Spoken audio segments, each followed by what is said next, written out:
Well, super excited to welcome back to the Leroy and Leroy podcast the man, the myth, the legend himself, Dan O'Toole. Dan, I love your shirt. How you doing? There's always something to do. Leroy, do. thanks for having me, bud. The one issue with this shirt is great for parties or if you're standing with someone, but if you're walking by someone on the street, they have to read really quick. There's a lot of letters, so they're like, "Oh, what's that say? Oh shit, I didn't get it." I thought about just getting one with just letters, like always something to do, but then it would come across your shirt as ASTD. And I just think people would also read into that. Yeah. Probably best that we spell it all out. Some things don't need to be. It's not. What do we call that when it's put down into just letters? It's an acronym. No, not an acronym. No. Abbreviation. Anyway, my kids use a lot of them, and I have to leave the room and Google what does something mean. Oh, okay, now I get it. You've got daughters, right? Yeah, 3 of them there, bud. I've just got a 13-year-old son, and he just calls me Dust. That's every time he walks through the house, he's like, "Hey, Duster, you're Dust." I'm like, okay. There's a lot of this lingo. My 13-year-old daughter says a lot of like, so we drove up on top of a hill to see the sunset yesterday, and she's on her phone. Then she looks out the window and sees it. A lot of this, yo. I kind of like that one, and a lot of brah. Hey, brah. Yeah. And then instead of obviously obs, they say that. I do kind of like some of the new age lingo because I don't think we used that much as a kid. Maybe we missed out because we used full words. Yeah, I was trying to think of like what the words we used when we were younger would have been. Like that our parents would have been like, "What are you saying?" Like when I hear like my kid doesn't say, thankfully, I have not heard skibbity come from him. I haven't heard Sigma come from him. So, but I'm like, what were the words we used that like our parents would have been like, "What are you saying?" Sadly, I know the Skibbity Toilet song. I know all that stuff. How about my favorite new song is the remix the guy did of the Trump saying they're eating the dogs, they're eating the cats. So my kids here though, so I play it when I pick them up in school. They're like, "You're gonna get canceled for playing that." I'm like, "No, you don't get it. We're like making fun. Like we're laughing at it. Like we aren't pointing at the people that he was directing those comments at. We're laughing at how idiotic the statement was, and it's a real banger of a song. People of Springfield, please don't eat my cats." I clearly have not seen this one yet. I got to look this up as soon as we're done this. Oh my! What? What? I don't know. I'm living under a rock over here, Dan. I want to see how. I'm going to check right now, real time, how many downloads it has on Spotify right now. Well, it's going to be through the roof. Okay, how do I get in? Okay. In Springfield, they're eating the dogs. They're eating the cats. They're eating the pets of the people that live there. I don't want to get you copyrighted, so I'll stop playing it. That's so good. I can't see how many downloads it has. I'm sure a ton. That's anyway, that was my and the other thing I love right now is how a lot of our music, like especially in the Menendez Brothers miniseries, like Milli Vanilli, gets played a lot in that. But at least once a week, my kids are playing a song. I'm like, wow, that song's popular now. They're like, oh yeah, everyone loves this song. So it's good that the music of our generation is resonating, and they aren't hearing Milli Vanilli say, "Man, this is crap." They're like, "No, these are good songs." I'm like, well, do you know the story about Milli Vanilli? My kid, this is my favorite story, Dan. My kid, during COVID, we were in swimming lessons. And, you know, like it was groups of like 5 kids and parents had to be in the water and they all had to be like 10 feet apart. The lifeguards on the side of the pool.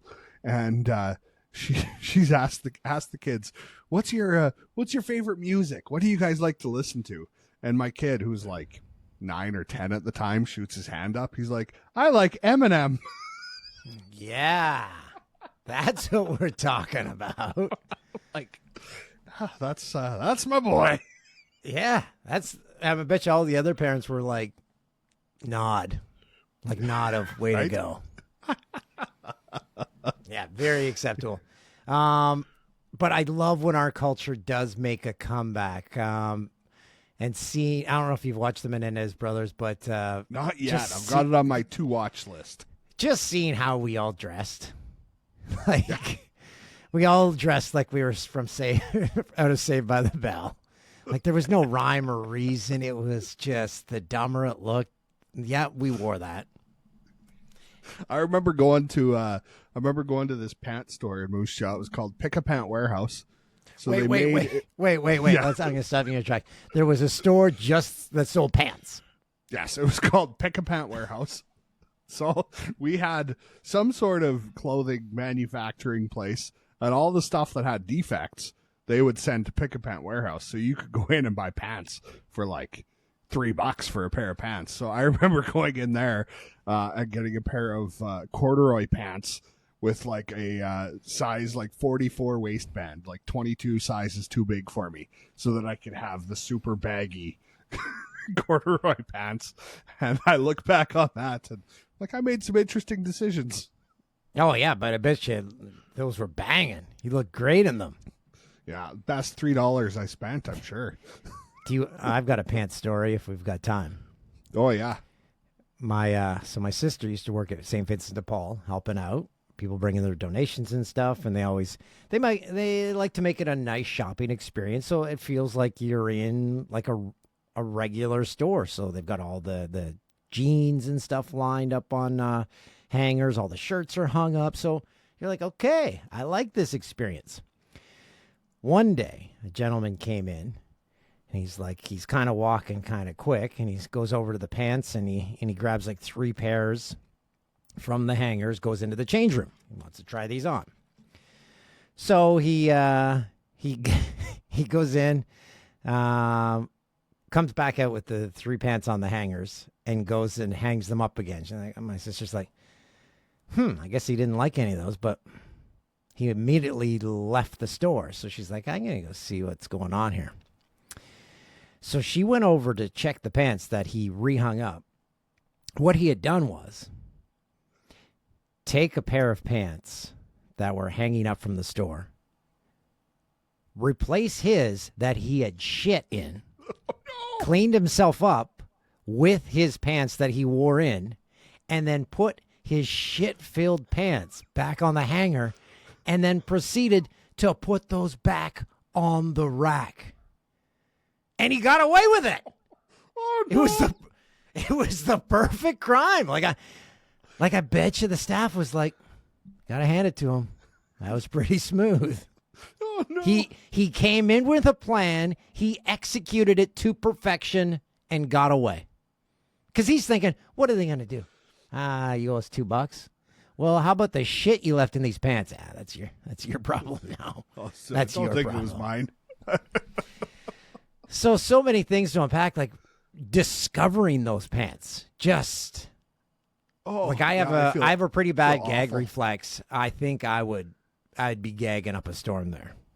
Oh, absolutely. Yeah, I don't think I'd make it through that one. Oh man. I think we've all at least done the that shouldn't have happened in my pants. And you go into the washroom and you just discard of the underwear.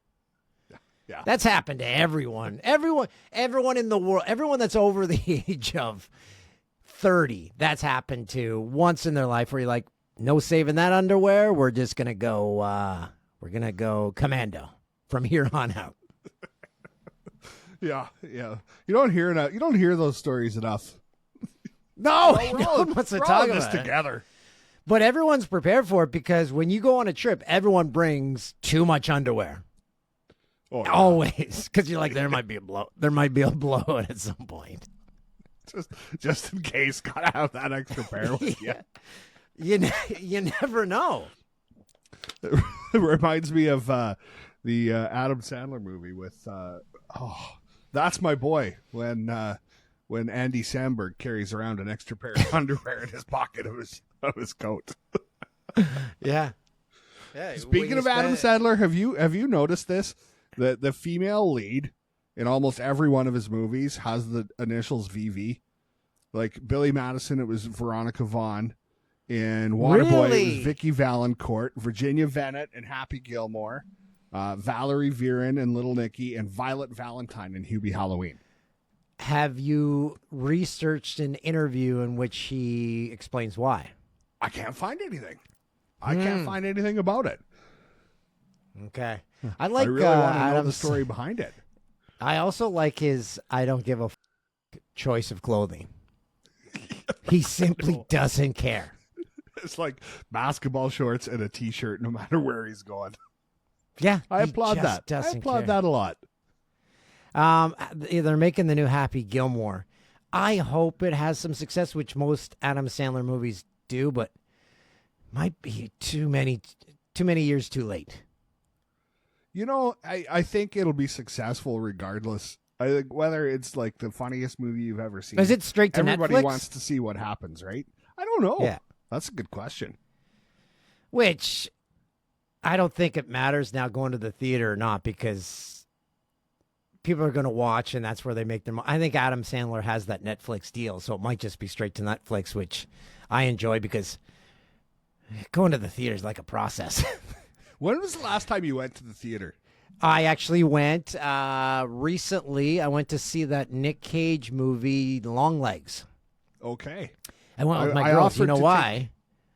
Yeah. Because my oldest works at Cineplex, so Okay. she gets herself and someone else for free and free drinks and popcorn. So I'm like, we're going. So she's like, that's a Dad, no-brainer. I want. So my daughter took me and paid for all the fixings. I'm like, this is the best. Nick Cage, by the way, they had me at Nick Cage. Didn't care what the movie was. He was spectacular in that movie, but they never did explain why he was named Long Legs. And also, I was shocked by how many people bring blankets now to the theater. And I asked my daughter, I'm like, Sid, is it? She goes like, oh yeah, everyone brings blankets. They like cozy right up in there. I can't say I've ever seen that before. I offered to take. We were up in Calgary in August. I took my kid to the Gretzky Hockey School up there, and so it was just him and I. And one night I was like, "Hey, why don't we go check out a movie?" He's like, I'd rather wait till it just comes out on video and watch it at home." Which it'll be out in like 2 days. Yeah. Yeah. Which I can appreciate now. You go on, and then I go onto the Apple TV, and it says, rent it for $30 or buy it for $35. So I keep buying these movies. I mean, I know if I waited another 2 weeks, they'd probably be on Netflix, but. So you're buying them. Where does it sit? On my Apple TV, in my Apple account. I can watch Because it I don't on know if we whatever. discussed this last time I was on, but someone did point out that all these movies straight to digital, there are no hard copies of some movies. So if a streaming service doesn't have it and you don't have it saved somewhere, you can't find some movies. You Yeah, I literally found that can't with a find few, them because yeah. there are no hard copies of some movies. Yeah, that's crazy, actually. I can't remember what movie it was. I was searching for one. And there was a TV show that was on for like one season with Will Arnett and Christina Applegate.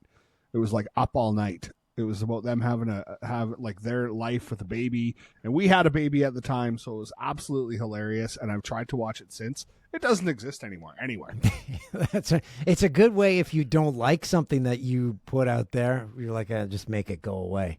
I just saw something. I stumbled upon it on Instagram. How this woman in the 70s 70s or 80s started recording every single thing on TV, like 24/7, and put it all on VCR tapes. And now they're digitizing that as it's a record of history. So it's going to be available to the public for free. This woman's entire life's work of recording every single channel 24/7 on VCR tapes, because she realized at the time most of the stations are just going to tape over this, so this is going to be lost forever. She recorded it. I hope that someone like goes through all of that as they digitize it and just make sure that the wrong VHS tape didn't just sneak into the mix. I saw like a Gen X TikToker talking about this not long ago, and she said, if you're going through your parents' house and you find a VHS tape with no label Leave on it. Do not watch it. Leave it. Oh, man. Yeah, there's a lot of families have been too inquisitive. I wonder if this is old family photos. Oh, this might be Grandma's wedding. Oh, God. Yeah. That's good. That's good life advice. If you find a VCR tape from your parents, no need to look at it. Just get rid of that. Old camcorder tapes. No, don't even try. Yeah. If there's no label, just leave it. Just leave it right where it is. I do have some VCR tapes still kicking around, but they have my demo reels. So I do want to show those to my kids. I'm like, hi, I'm there. I'm just like barely hitting puberty. So those are, finding a VCR and trying to hook it up to your TV, I have not even researched. I don't think that'd be, like, can you hook a VCR up to a current TV? I don't know. You could probably buy an adapter that would let you do it. Oh, that sounds like a process already. So there's 2 steps to this? Oh, shit. Yeah, you definitely have to. Well, no, I think it depends on the VCR. If it's got the RCA hookups, I think most of the TVs still have those. Ah, if it's a high-end VCR there, but it'll work. You got one of those VCR DVD combos, you know? Those will work. Yeah. You'll be golden with that. Oh, what else have you been up to, Dan? It's been a while since we took the summer off. The last, so I do a podcast called Boomsies. The last one we did was a Summer Olympics preview, and it's not summer anymore. So my boss has said, why don't you take the summer off? And I don't know. I'm at the stage of my life when someone says you don't need to work for the rest of the summer. Before I'd be like, oh no, I'm going to lose my job. This isn't good. I'm like, see ya. I'm taking the summer off. So they knew that we had a big commercial run during the Olympics in which they advised me at the start of it. They said, Dan, good news and bad news. Good news is we did a massive ad buy and people are going to see your face a lot during the Olympics. Okay, what's the bad news? People are going to see your face a lot during the Olympics, and by about day 5, they're going to say, enough. So that did happen. But then try help me enter someone's brain. So I've now gotten to the point as well in my life where I don't look at the comments because I'm like, that just takes you down to a dark place. But sometimes before I can click it and close the comments, I'll see one. And like the odd time during the Olympics, it would be like, enough of the Bet Rivers commercials already. And like complaining about a commercial. And I was trying to enter those people's headspace because I'm like, okay, I saw the Ozempic commercial, I don't know, 500 times. At no point did I watch that and say, oh man, this is enough. I never once felt anger because I don't know, I'm a normal person. And when a commercial comes on, I hang out with family or return a text or go get a bite to eat and say, okay, I'm going to be right back. And it's like live TV viewing at its best, like the old days where you're like, I got to rush back. I'm not sitting here staring at a commercial and letting it anger me. What has gone wrong with someone in which a commercial would anger them? Leroy, you go. Yeah, that's a fantastic question. And then I ask myself the same thing. So at the start of July, started doing this full time. So like Leroy and Leroy is what I'm doing. So as part of that, for people who didn't know, in Canada, making content does not make you any money because TikTok and these platforms don't really pay Canadians. So so I'm doing sponsored content, working with a lot of local businesses, which I think is fun. Get a chance to promote the small guys. and I get comments all the time that people, you're too commercial now, and I'm like, it's a 30-second video that you don't even have. You could swipe by if you don't. Like, oh, you're selling out. So you felt it. You sell out. Like, do you imagine if you just went up to someone at their job and was like, "Oh, you're a sellout. What are you flipping those burgers for? Yeah. You're just doing it for the money." But then, so I sent this question to another friend who's in media, and her response was, their punishment is living their miserable lives. So I'm like, but I want to feel empathy towards these people. I want to sit them down and say, what happened? What's going on, man? Are you okay? Like, I can despise a movie. I can despise a commercial. I can despise that. I'm never going to tell that person or actor. I'm never going to feel rage towards the screen when they're on or when that commercial's on. I'm not going to let it affect my life at any point. But to get to the point where a commercial that airs during the Olympics, which is a great time, makes you angry, you gotta rethink what's going on in your life. And to boil it down to, no, it's that commercial that did this to me. Yeah, I have a folder on my phone which is just labeled arseholes, where I just save screenshots of comments that one day I'll use for a video. Some people are very clever with their insults, but others not so much. Oh, I haven't heard arsehole in forever. For the longest time, my brothers and I thought our names were arsehole because we'd get that from our dad.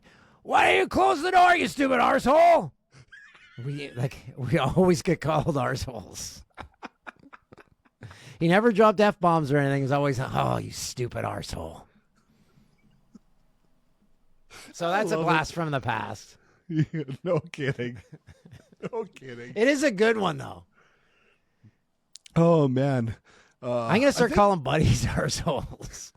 Arseholes. Yeah, I like it. I just call everyone. You know what's a good one that it always usually gets a reaction in a good way out of people. If you just call people bozo.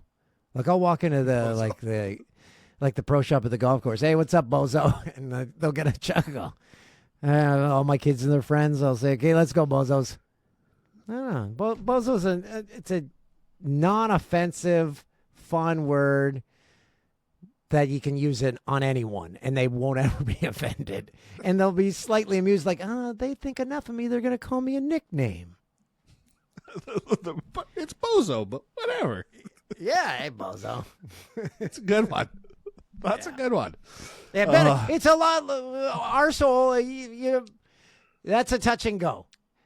That could go either way. The way you deliver it, that's the key. It's true. It's got to be. You can call your friends like anything, as long as it comes out in the right tone. Oh yeah. I am at the age of 49, and I still have the same high school buddies, and that we've been friends since like grade 7.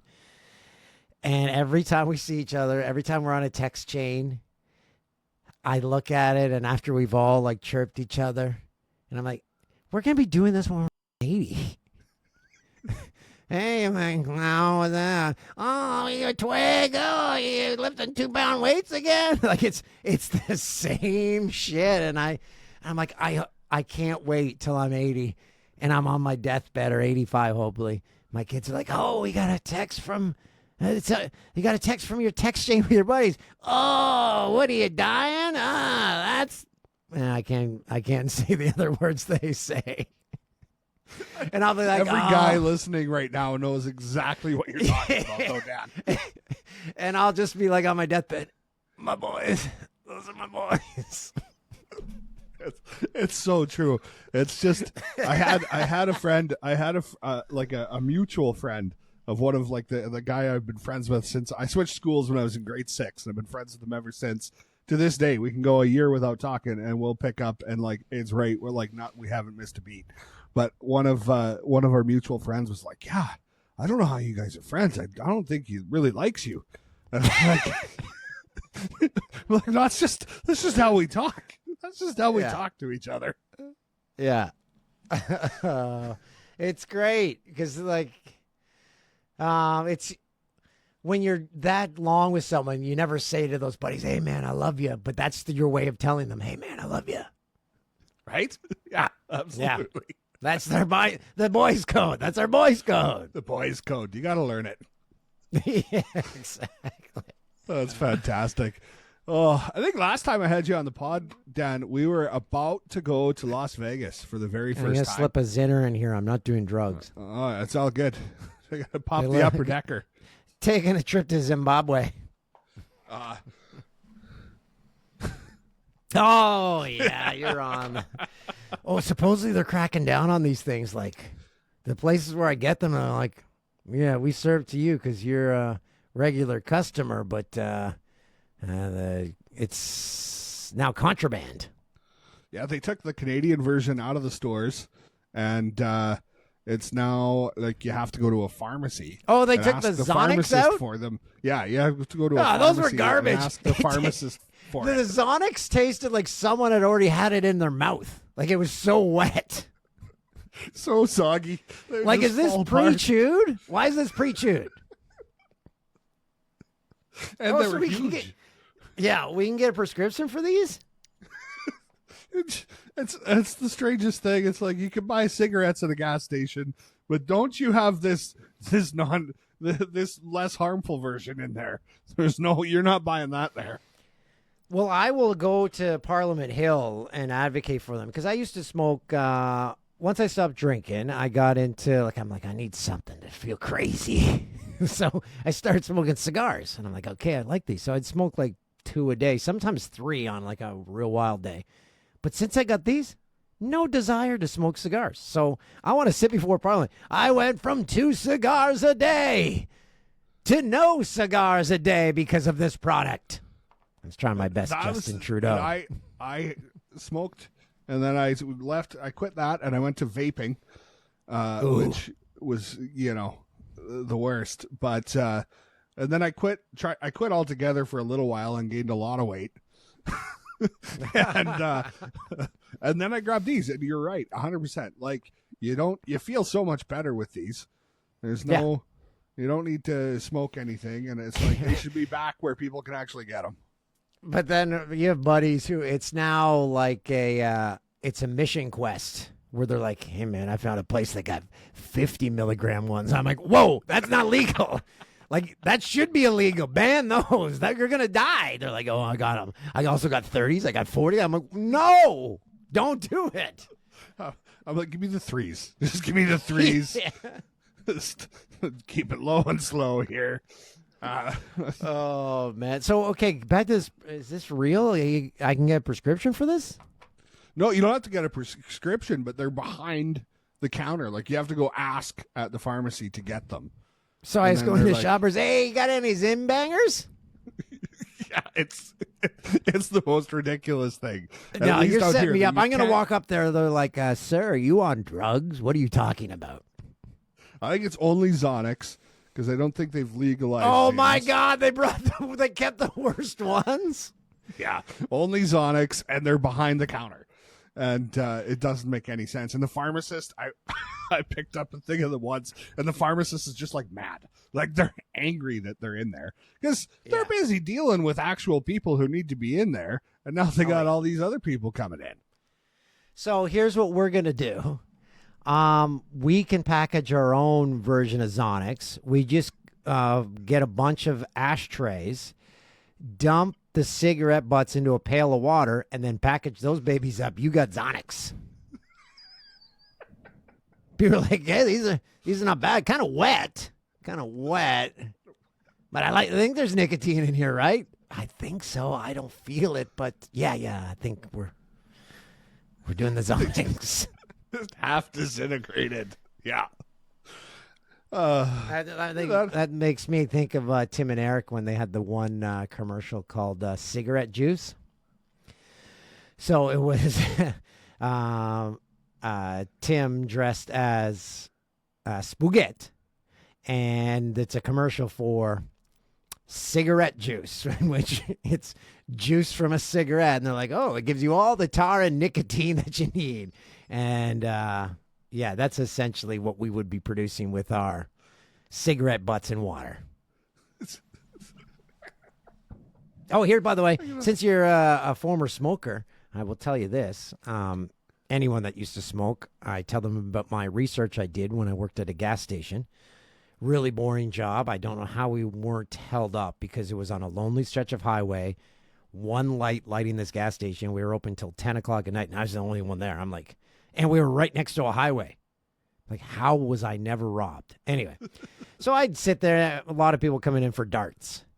So I'd look at the dart ingredients, and I found out the ones with the most tar, the most everything, the most nicotine were always the menthols. The menthols had the most of everything. So if you want to be top of your sport, you get menthols in cigarettes. They were the best. They had the best flavor, though. And they were long. There was ones that were like, wait, is that a mini hockey stick? And people would come in, they get cartons of those. Well, and the cost like now for people to do that, like a carton is like $500. I don't know how anyone can even afford it anymore. Ah, well, I'm sure we can. Where we get our contraband zins, we can also get a carton of darts cheaper. You know what I'm saying? I think we know where we're going to get that. And some Lucy's. Oh, there's a throwback right there. Oh, yeah. Oh, that's fantastic. I never smoked. I tried it once. I found I knew my brother smoked, so I went and grabbed one of his darts out of his coat.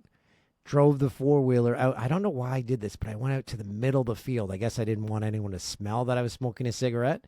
Smoked the whole thing, puked my brains out, and then never smoked a cigarette again. It was disgusting. I didn't like it at all.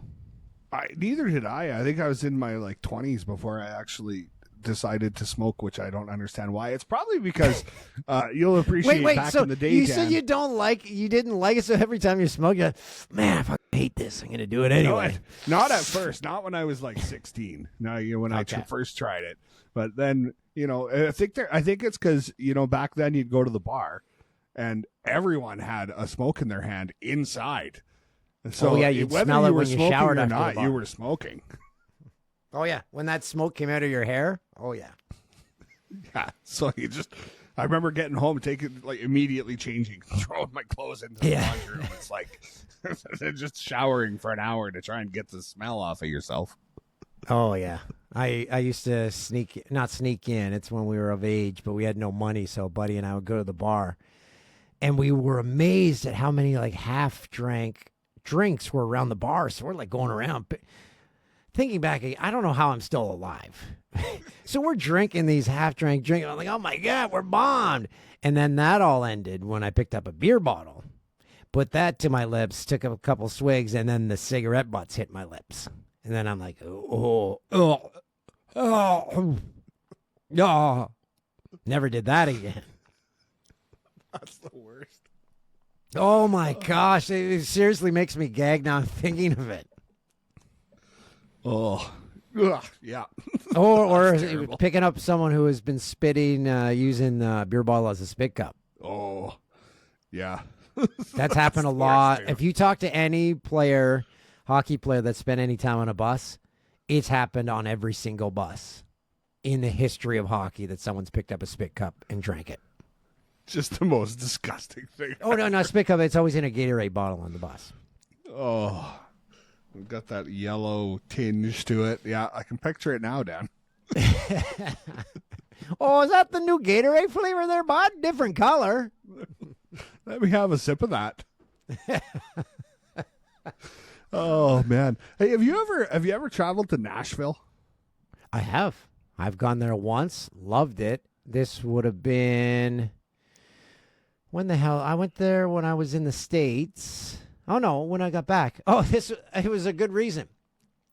It was an Instagram ad. It was for a TD Visa in which they wanted me to advertise that it was a TD Visa travel card. And they're like, for us to do this, you actually have to go on a trip.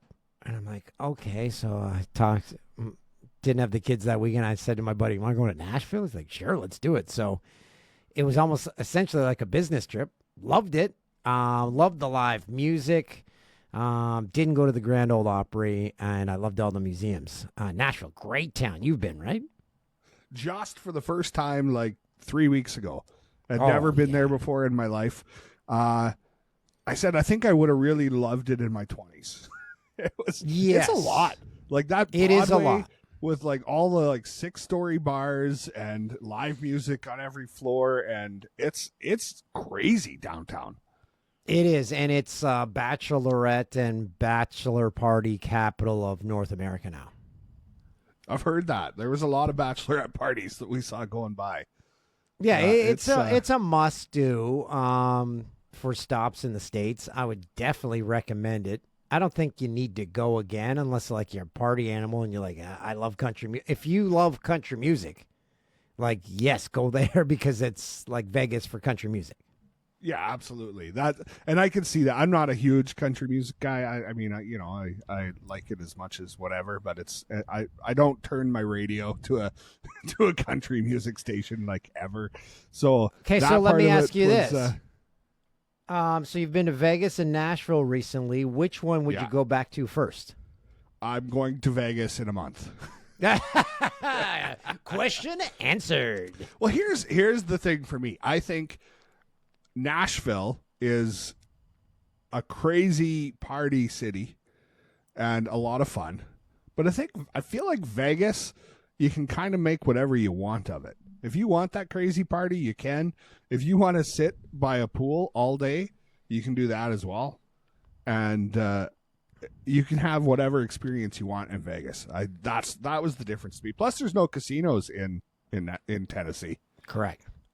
But as a previous drinker, I say this to people who say that about Vegas. I'm like, I could make my own house, goddamn Vegas, any night of the week if I wanted. if you have enough in you, you're like, I can make Vegas wherever I want. I like all the shows and all the things you can do in Vegas. I felt like Nashville was like, go party. Yeah. I mean, I didn't do the Opry either, though, so, you know. And all the shows that I know are now gone, like the Beatles' Love is done because the Mirage is gone. Carrot Top's still there. Yeah, I've heard this show is amazing. Here's what I'll tell you. Best deal on the Strip. You will leave having chuckled many times. Might have to go check out. It's worth it. It's like $54. You had Carrot Top on your podcast, didn't you? Yeah, and actually, if you like direct message, I'll give you Carrot Top manager's contact info, and he'll get you in, and then you'll get backstage and just tell him, hey, yeah, we'd love to promote the show. Boom, you're in. Amazing. Saved you $54.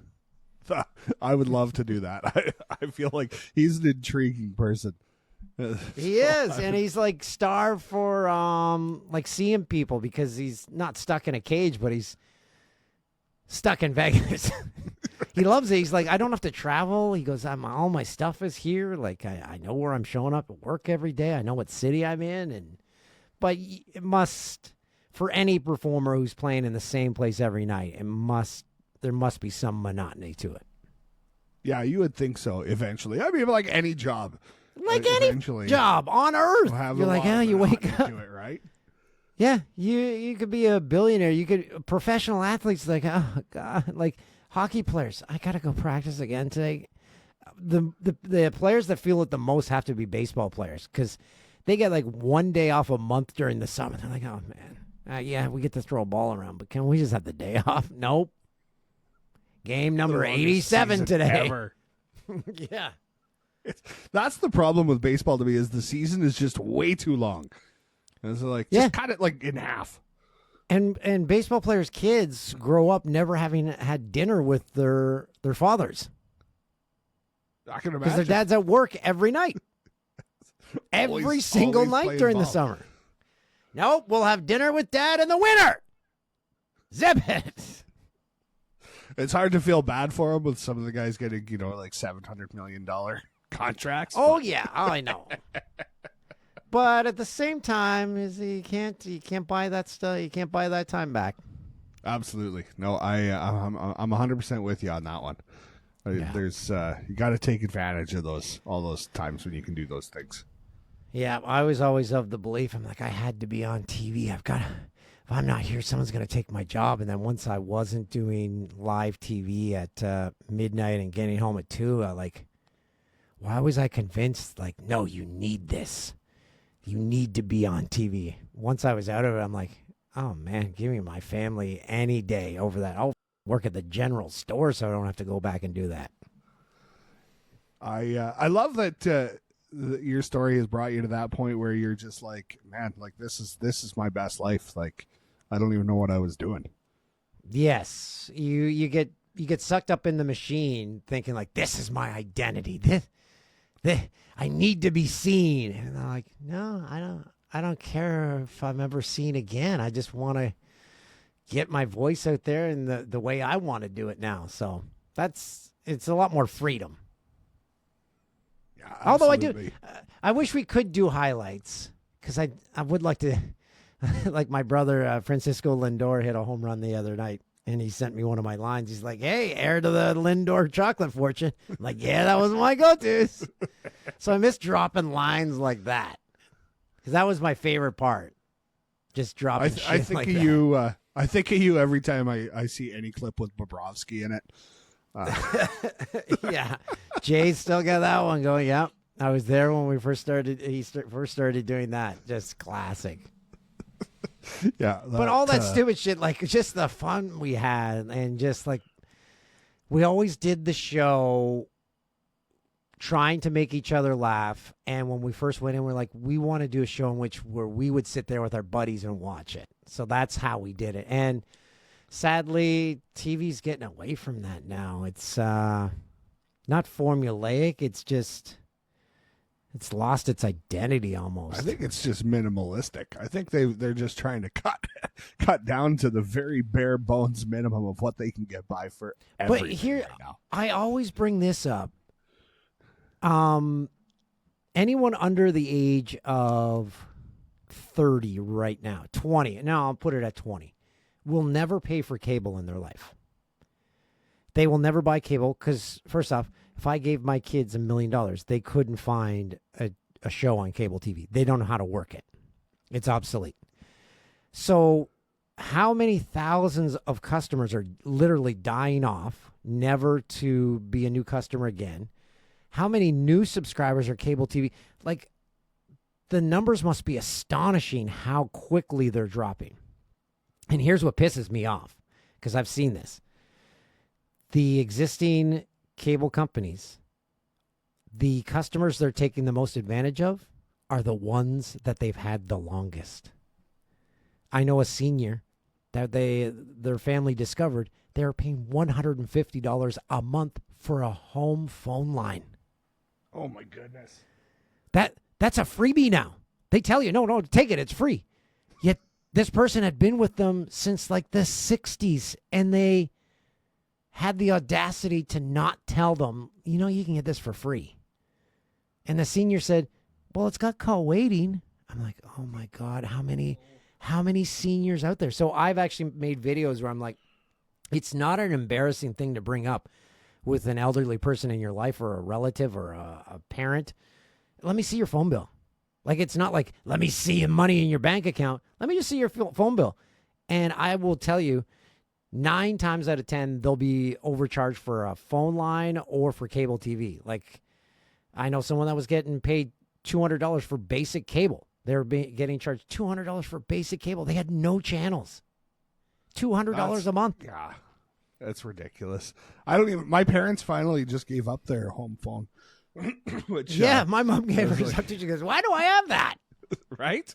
I know. But that phone number will be locked in my memory forever. That was the phone number I had since I was a child. That home exact phone. Same. It's the only number I know. Yeah. But it's funny. Have you called it? Has anyone got that number? I might call my old phone number today to see if anyone has it. Sandra? I should. Is that you? Oh, that's See not if my someone else picked up the number. Yeah, exactly. How Yeah. about the Oh, scams man. too? Speaking of seniors, I feel bad for our seniors. I had a scam text the other day where it said, "This is U.S. Customs. You have something from U.S. Postal Service that we have to clarify that it's the right mailing address." And I'm like, I was expecting something from U.S. Postal Service. Luckily, I go into the post office to get my mail, so I went into Denise. I said, "This is a scam, right?" She's like, "Oh yeah." I'm like, "They're getting very good at this." She goes, "Oh, I know." I said, "How many seniors are clicking on that link?" So I always respond to those texts with, "Oh, so I'm just supposed to click on this link?"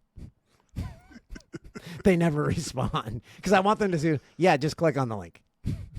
Just click. Just And then click what the is link. the scam? I asked Denise, I'm like, "What is the scam?" She says, "You'll get there and you're like, oh, just put in your credit card information or something."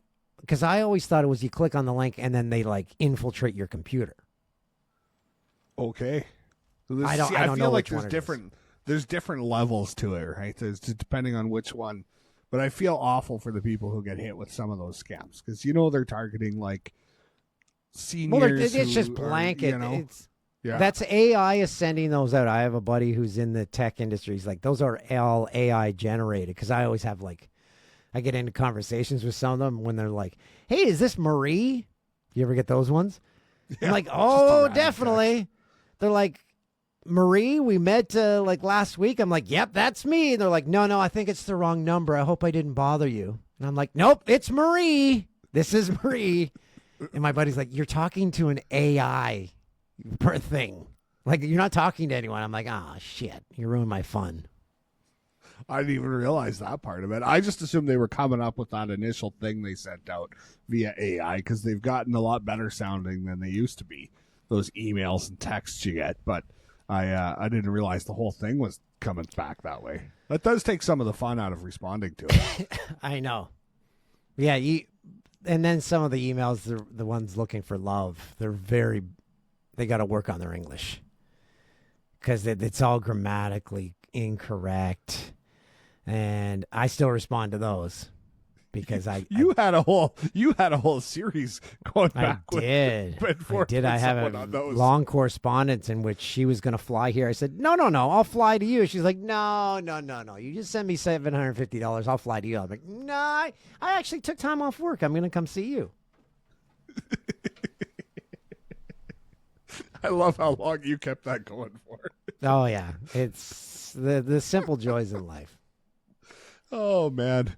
Oh, Dan, I appreciate you so much coming on the podcast. I just realized. Thanks, buddy. And I'm so almost upset an that hour. last summer, you were here last summer, correct?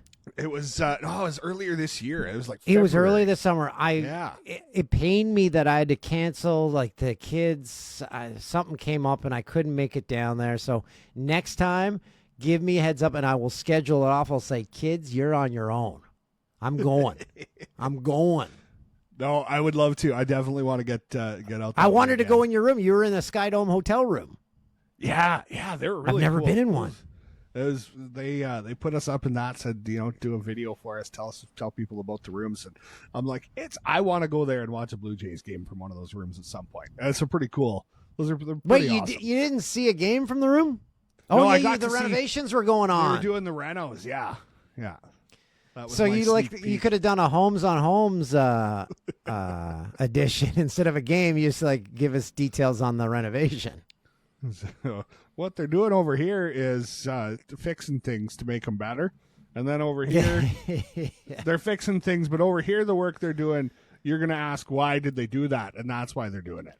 So what they did there, I want every government road project to be run like that was run, because they went in the second the J season ended and they had a firm, guys, everything needs to be done by the first game of the season.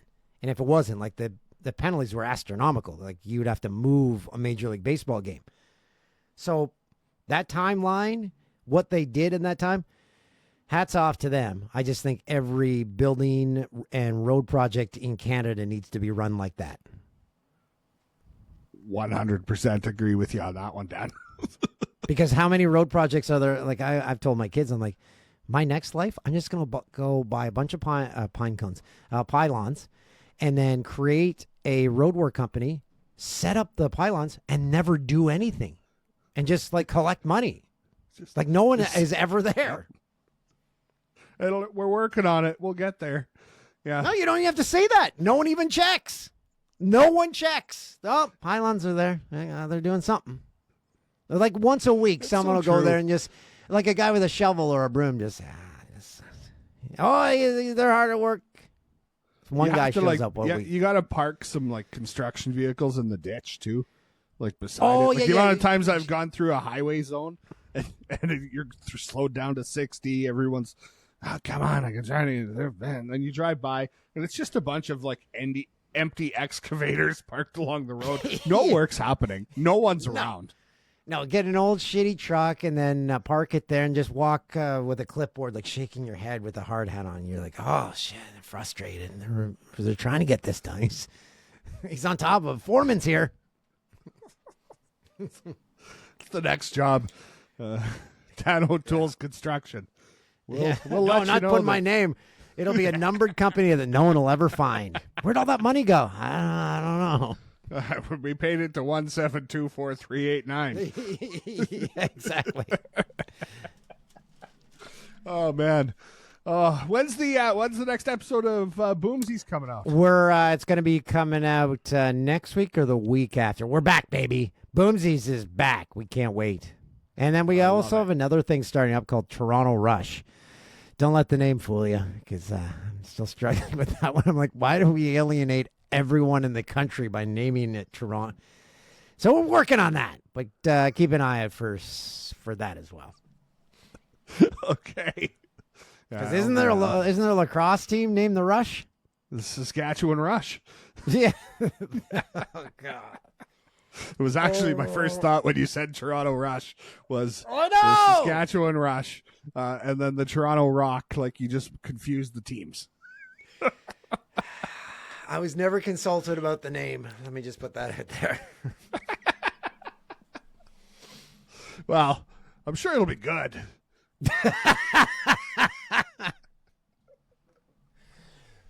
Yes, it will. Oh man. Check out Boomsies. Check out the Toronto Rush, new team that Dan's making. And the song you're going to download, let me get the exact name of the song. So, Eating the Cats, Donald Trump remix by The Kiffness. Okay. I'm immediately getting that as soon as you're going to be log rocking off of out this. all day. Oh, you're the best, Dan. Thanks so much. See you, buddy.